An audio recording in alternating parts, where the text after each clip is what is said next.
তো আজকে আমি বানাচ্ছি বড়ি ওবি ঘরে। আমাকে মা মানে আমি আর মা অনেক বছর ধরেই বড়ি দিই, কিন্তু মা এখন কাজে ব্যস্ত বলে আমাকে একলাই দিতে হয় বড়ি। তো আমি সব জোগাড় করে নিচ্ছি, তো এবার জাস্ট বানাবো। তো দেখুন আমি কেমনি করে বানাচ্ছি।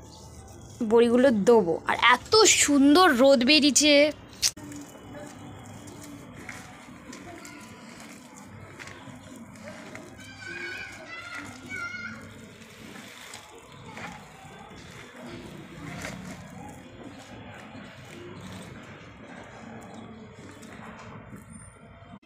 আমরা 3টে শুকনো লঙ্কা নিয়ে নিচ্ছি তাকে বড়িতে আরও সুন্দরভাবে টেস্টটা আসুক।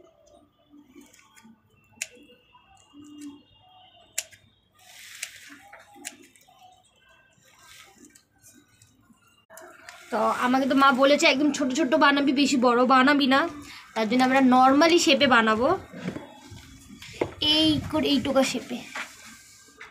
আমি একটা একটা করে দিতে শুরু করে দিই।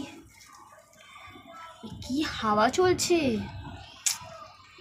আপনারা ফ্রি টাইমে কি কি করতে ভালোবাসেন?